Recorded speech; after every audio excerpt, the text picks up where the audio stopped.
Doctor Ali's mind വെൽനസിന്റെ YouTube ചാനലിലേക്ക് എൻ്റെ എല്ലാ പ്രിയ പ്രേക്ഷകർക്കും സ്വാഗതം.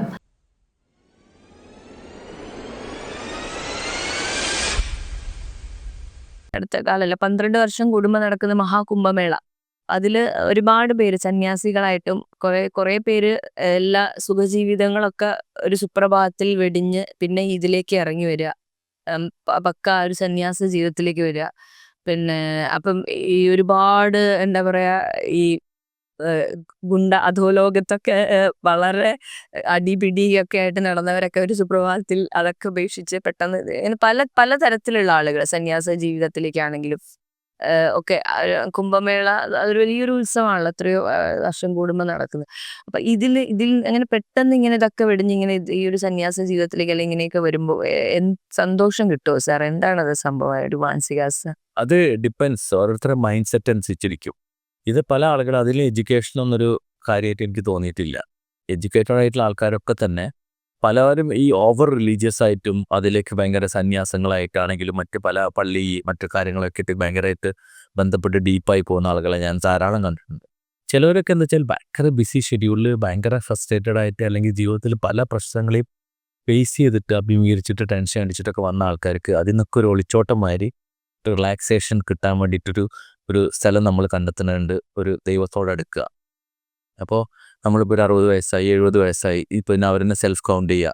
ഇനിയിപ്പോൾ ഇത്രയും കാലം ഞാൻ ഭയങ്കര ഉഴപ്പി, എല്ലാ കളികളും ഇനി കളിക്കാത്ത കളികളൊന്നുമില്ല, ഇനി എനിക്കൊന്ന് റിലാക്സ്ഡ് മൂഡാവണം, എനിക്കിത് ഉറക്കം കിട്ടുന്നില്ല, എല്ലാം കൊണ്ട് എനിക്ക് പൈസ ഉണ്ട്, സാമ്പത്തികവും ഒക്കെ ഉണ്ട്, പക്ഷെ എനിക്കൊരു മനസ്സമാധാനം കിട്ടുന്നില്ല. അപ്പോൾ പിന്നെ അവസാനം ചിലപ്പോൾ റിലീജിയൻ കാര്യങ്ങളിലേക്കൊന്ന് ഇൻവോൾവ്മെൻ്റ് ആകുമ്പോൾ അതിൽ സമാധാനം കിട്ടുന്നുണ്ട് പറയുമ്പോൾ ആ വേഷത്തിലേക്ക്, അതിപ്പോൾ കുംഭമേള ആയിക്കോട്ടെ എന്ത് തരത്തിലായിക്കോട്ടെ, സന്യാസം, വനത്തിലും മറ്റോടത്തും ധ്യാനത്തിന് പോയിരിക്കലും ഇതൊക്കെ വരുമ്പോൾ ഭയങ്കര പീസ്ഫുൾ അറ്റ്മോസ്ഫിയർ കിട്ടുമ്പോൾ ചില ആൾക്കാർക്ക് അതിൽ നിന്നൊക്കെ ആ ചിന്തകൾ പോവില്ല, അൺവാണ്ടഡ് തോട്ട്സ് ഒഴിവായി കിട്ടും. ഇപ്പം ധ്യാനങ്ങളൊക്കെ വെക്കുന്ന കുറേ സന്യാസിമാർ ഇരുന്ന സ്ഥലങ്ങളൊക്കെ കാണുമ്പോൾ, ഇപ്പോൾ മുസ്ലിംസ് ആണെങ്കിൽ പ്രവാചകൻ ഇരുന്ന ഗുഹയിലൊക്കെ മക്കയിൽ സൗദിയിലൊക്കെ അതൊക്കെ കാണുമ്പോഴല്ലോ അവിടെ പോയി ഇരുന്നാൽ തന്നെ ഒരു പകുതി പ്രശ്നം തീരും തോന്നും.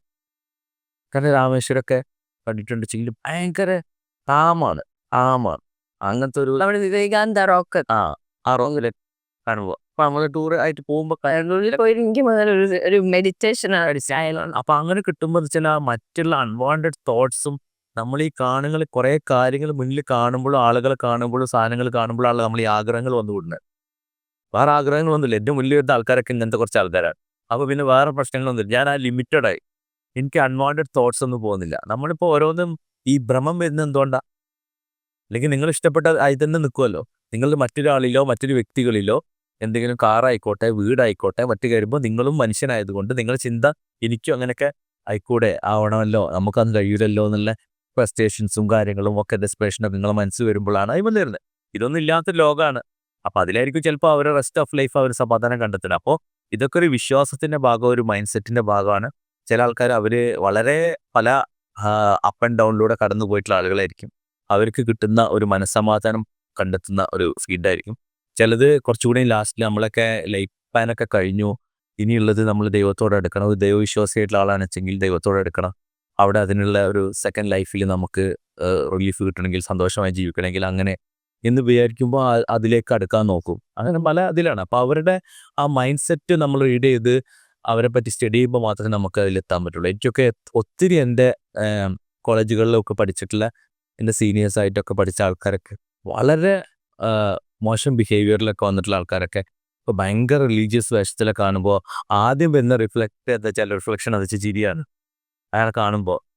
ഒരു വേഷത്തിലേ അയാളെ എനിക്ക് ഊഹിക്കാൻ പറ്റുന്നില്ല. ഞാൻ കണ്ടുകൊടുത്തോളം പഴയ ഓർമ്മകളിലേക്ക്. അപ്പോൾ അവർ തന്നെ പറയും അതൊക്കെ അന്നത്തെ കാലം ഇപ്പൊക്കെ മാറി എന്ന് പറയും. അത് നമ്മൾ ഓരോ കൂടെ ആയതുകൊണ്ട് അവർക്ക് നമ്മുടെ അടുത്ത് മറച്ചേക്കാനും കഴിയുന്നില്ല, നമ്മൾ അറിയുന്ന ആളാന്ന് അറിയുന്നു. അപ്പം അങ്ങനെയൊക്കെ ഉണ്ടാവും. ഒരു ആവറേജ് ആയിട്ടുള്ള ആൾക്കാരത് ബാലൻസ് ചെയ്തു. സാറിന് എന്തെങ്കിലും അങ്ങനെ തോന്നിയിട്ടുണ്ടോ? ഇതൊക്കെ ഇനി എല്ലാ തിരക്ക് പിടിച്ചെല്ലാം മാറ്റി വെച്ചിട്ട് എനിക്ക് ഇങ്ങനെ ഒരു അല്ല, നമ്മള് പണ്ടും ഇപ്പോഴും ഭയങ്കര ഒന്നും ഒരു ഹൈ എക്സ്ട്രീമിലല്ല, ഒരു ആവറേജ് ആണ് എല്ലാത്തിനും. ഒന്നിനെ എതിർക്കുന്നില്ല, പ്രശ്നമില്ല. നമുക്ക് നമ്മളെ മനസാക്ഷിക്ക് തന്നെ മനസാക്ഷിക്കൊത്തില്ലാത്ത അത്യാവശ്യ ഫണ്ടമെന്റൽ ആയിട്ടുള്ള കാര്യങ്ങളൊക്കെ കീപ്പ് ചെയ്തുകൊണ്ട് പോകാൻ വേണ്ടി മാക്സിമം ശ്രമിക്കുന്നു. അതുകൊണ്ട് വല്ലാതൊരു കുറ്റബോധമൊന്നും അങ്ങനത്തെ കാര്യത്തിൽ ഇല്ല. അപ്പം എനിക്ക് തീർച്ചയായിട്ടും നമ്മളൊന്നും അധികമാവാതെ അല്ലെ ഇപ്പം എന്താണെങ്കിലും ശരി, ചിലർ ഒരുപാട് ഒരുപാട് എന്നും അമ്പലത്തിൽ പോയി, അമ്പലമാണെങ്കിലും എന്താണെങ്കിലും റിലീജിയൻ പ്രാർത്ഥിച്ചിട്ട് ഇപ്പുറത്ത് പോയി ഒരുപാട് പിന്നെ ശരിയല്ലാത്ത കാര്യങ്ങൾ ചെയ്യുന്നതിനോട് എനിക്കും തീരെ യോജിപ്പില്ല. കാരണം അല്ല അതിനൊരു ചൊല്ലുന്നുണ്ട്, നാം പാതി ദൈവം പാതി പറഞ്ഞിട്ട്. എന്നാൽ ദൈവത്തിന്റെ പാതി കിട്ടിയാൽ മതി എന്നൊക്കെ മാത്രം ഇരുന്നിട്ട് കാര്യമില്ല. നമ്മളും ചെയ്യേണ്ടത് ചെയ്യണം, എന്നിട്ട് ദൈവത്തിനോട് പ്രാർത്ഥിക്കാം. ഞാൻ എപ്പോഴും പറയുന്നൊരു കാര്യമാണ്, നമ്മളിപ്പോൾ പഠിക്കാതെ ഒരാള് രക്ഷപ്പെട്ടിട്ട് ജോലി കിട്ടണമെന്നോ അല്ലെങ്കിൽ ഞാൻ ഡോക്ടറാണെന്നോ പറഞ്ഞിട്ട് കാര്യമില്ല. അത് ഞാൻ വർക്ക് ചെയ്യണം, ഹാർഡ് വർക്ക് ചെയ്യണം, എഴുതി പാസ്സാവണം. നമുക്ക് വേണമെങ്കിൽ പ്രാർത്ഥിക്കാവുന്ന എന്താ വെച്ചാൽ ഞാൻ പഠിച്ച കാര്യങ്ങളൊക്കെ എനിക്ക് ഓർമ്മ തീർച്ചയായിട്ടും നല്ല രീതിയിൽ എഴുതാൻ ദൈവം സഹായിക്കണം എന്നൊക്കെ പറയാം. അല്ലാതെ ഞാൻ എങ്ങനെ സർട്ടിഫിക്കറ്റ് കിട്ടിയിട്ട് എനിക്ക് എങ്ങനെ പ്രാക്ടീസ് ചെയ്യാൻ പറ്റും, ഒരിക്കലും ഉപകരിക്കാൻ പറ്റും. അതെ. അപ്പൊ തീർച്ചയായിട്ടും അപ്പം നമ്മള് താൻ പാതി ദൈവം പാതി എന്നാണ് സാറ് പറഞ്ഞത് മാതിരി. ഇപ്പൊ ആവാം, എല്ലാം ആവാം. പക്ഷെ അതൊന്നും അധികമായ എല്ലാം ബുദ്ധിമുട്ടിലേക്ക് വ്രതം വിശ്വം. അമൃതം വിഷം. അപ്പൊ തീർച്ചയായിട്ടും ഇനി നമുക്ക് അടുത്ത സാർ ഇനിയും ഒരു നമുക്ക് വന്നൊരു കമന്റ് ആണ്. ഞാൻ വീട്ടിൽ എല്ലാവരുടെയും കൂടെ ജീവിക്കുന്നു. പക്ഷെ ജീവിക്കുന്നുണ്ടെങ്കിലും ഞാൻ ഒറ്റപ്പെടുന്ന പോലെയുള്ള ഒരു ഫീലിംഗ് ആണ് എനിക്ക്. അപ്പം എൻ്റെ ആശകള് മോഹങ്ങളൊക്കെ നശിച്ച പോലെയൊക്കെ എനിക്ക് തോന്നുകയാണ്. എന്നെ കേൾക്കാൻ ആരുമില്ല. ഞാൻ നേരത്തെ സാർ പറഞ്ഞല്ലോ, എൻ്റെ ഒരു സുഹൃത്ത് ഇപ്പം വന്ന ഇത് പോസ്റ്റ്പാർട്ടൽ ഡിപ്രഷൻ എന്നാണോ സാർ പറയാ? പോസ്റ്റ്പാർട്ടം അപ്പൊ അത് വല്ലാത്തൊരു ഒറ്റപ്പെടൽ പോലെ. അപ്പൊ ഇത് ഇദ്ദേഹത്തിന് ഒന്നും ചെയ്യാൻ പറ്റുന്നില്ല. അപ്പൊ ഭയങ്കരമായ വിഷമം തോന്നുക. പക്ഷെ ഒന്നും എല്ലാവരും മനസ്സിലാക്കുന്നില്ല. അപ്പം എനിക്ക് മരുന്നിന്റെ സഹായം ആവശ്യമുണ്ടോ എന്നാണ് ഇതിൽ വന്ന കമന്റ് ആണ്.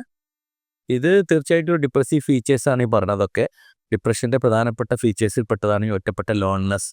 എനിക്കൊരു ഒറ്റപ്പെട്ട തോന്നൽ, എന്നെ ആർക്കും ഇഷ്ടമല്ല, ഞാൻ എല്ലാവർക്കും ഒരു അധികപ്പറ്റാണ് എന്നൊക്കെ തോന്നലും, പിന്നെ നമ്മൾ നേരത്തെ പല എപ്പിസോഡിലും പറഞ്ഞ മാതിരിയുള്ള ചിന്തകൾ, അൺവാണ്ടഡ് ചിന്തകൾ, സാഡ്നെസ്, പിന്നെ നെഗറ്റീവ് തോട്ട്സ്, ചിലപ്പോൾ കരച്ചിൽ, ഇമോഷണൽ ഇൻസ്റ്റെബിലിറ്റി, അതുപോലെ ഒന്നും ചെയ്യാനൊരു താല്പര്യമില്ല. ഭക്ഷണം കഴിക്കാനും ചോദിച്ചാൽ പറയും വിശപ്പുണ്ട് പക്ഷെ കഴിക്കാൻ തോന്നുന്നില്ല.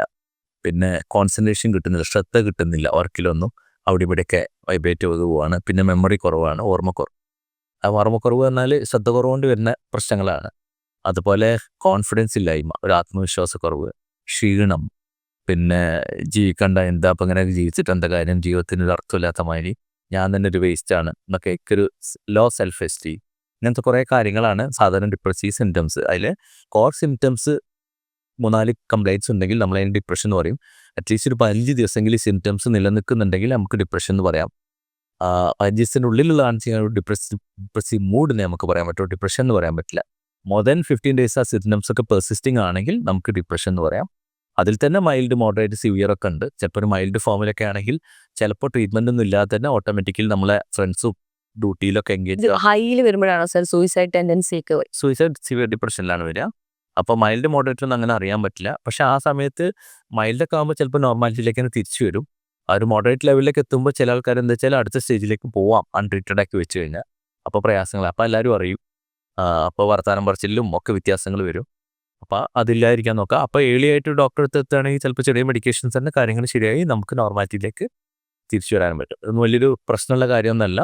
സുഖമായിട്ട് നമുക്ക് നോർമാലിറ്റിയിലേക്ക് വന്ന് നോർമൽ ലൈഫ് ലീഡ് ചെയ്യാൻ സാധിക്കുന്നതാണ്. തീർച്ചയായിട്ടും. അപ്പം ഇങ്ങനെയുള്ളത് സാറ് പറഞ്ഞത് മാതിരി തന്നെ നമ്മുടെ ഫാമിലിയിൽ നമ്മുടെ കൂടെ ഉള്ളവരും കൂടെ മനസ്സിലാക്കേണ്ടതാണ്. കാരണം ഇത് ഇങ്ങനെ പറയുന്ന സമയത്ത് വട്ടാണോ അല്ലെങ്കിൽ നിനക്ക് വെറുതെ ഭ്രാന്താണ് അങ്ങനെയൊക്കെ പറയുന്നതിനേക്കാളും അവരെ കേൾക്കുക, അവരുടെ സന്തോഷം എന്താണെന്ന് കൂടെ നിൽക്കുക. അതെ, ആ സമയത്ത് നമ്മൾ ചിലപ്പോൾ തമാശ എന്നോണാണ് പറയുന്നത്, പക്ഷെ പലപ്പോഴും അത് സീരിയസ് ആയി വരുമ്പോൾ അതിൻ്റെ വില നമ്മൾ നഷ്ടപ്പെടുത്തുകയാണ്. എക്സ്ട്രീം എത്തിക്കഴിയുമ്പോഴായിരിക്കും നമ്മൾ ഇത് മനസ്സിലാക്കാൻ പറ്റുള്ളൂ. അപ്പോൾ അങ്ങനെ ഒരു ഒറ്റപ്പെടൽ സാർ പറഞ്ഞ മാതിരി ഇതിൻ്റെ ഒരു ഡേയ്സ് എക്സ്റ്റെൻഡ് ചെയ്ത് പോവുകയാണെങ്കിൽ ഒരു 15 ഡേയ്സിലൊക്കെ തന്നെ ഇങ്ങനെ നിലനിൽക്കുകയാണെങ്കിൽ, മൂഡ് ചേഞ്ചിങ് നിലനിൽക്കുകയാണെങ്കിൽ തീർച്ചയായിട്ടും ഒരു ഡോക്ടറിനെ കൺസൾട്ടിങ് തേടുക. അപ്പം അതിൻ്റെ എക്സ്ട്രീമിലേക്കൊക്കെ എത്തുകയാണെങ്കിൽ അവിടെയാണ് സൂയിസൈഡ് ടെൻഡൻസി ഒക്കെ അല്ലേ സാറേ അങ്ങനെ വരുന്നത്. തീർച്ചയായും. അപ്പം തീർച്ചയായിട്ടും അതൊരു ഡോക്ടറിൻ്റെ സഹായം തന്നെ ആവശ്യമായിരിക്കും. അപ്പം നിങ്ങൾ ഇതുപോലെ തന്നെ ഒരുപാട് പേരുടെ കുറേ ചോദ്യങ്ങൾ നമുക്ക് എല്ലാം ഒന്നും കൺസിഡർ ചെയ്യാൻ സാധിച്ചൊന്നും അറിയില്ല എങ്കിലും ഒട്ടുമിക്കതൊക്കെ തന്നെ സാറ് തീർച്ചയായിട്ടും നിങ്ങൾക്ക് അതിനുള്ള മറുപടി പറഞ്ഞു തന്നിട്ടുണ്ട്. അപ്പം ഇനിയും നിങ്ങളുടെ വിഷമങ്ങൾ ഒരു മടി കാണിക്കേണ്ട ആവശ്യമില്ല. നിങ്ങൾക്ക് എന്തും ചോദിക്കാം, മനസ്സിൻ്റെ വിഷമങ്ങൾ. തീർച്ചയായും ഞങ്ങൾ അതിനുള്ള മറുപടി നൽകുന്നതായിരിക്കും. Doctor Anees Ali's mind wellness എന്ന യൂട്യൂബ് ചാനൽ സബ്സ്ക്രൈബ് ചെയ്യാത്തവരുണ്ടെങ്കിൽ തീർച്ചയായിട്ടും സബ്സ്ക്രൈബ് ചെയ്യുക, ലൈക്ക് ചെയ്യുക, അതുപോലെ ഷെയർ ചെയ്യുക, മറ്റുള്ളവരിലേക്ക് ഇൻഫർമേഷൻസ് എത്തിക്കുക. അപ്പോൾ ഈ എപ്പിസോഡ് ഇവിടെ പൂർണ്ണമാവുകയാണ്. നമുക്ക് അടുത്ത എപ്പിസോഡിൽ വീണ്ടും കാണാം. അതുവരെ ബൈ.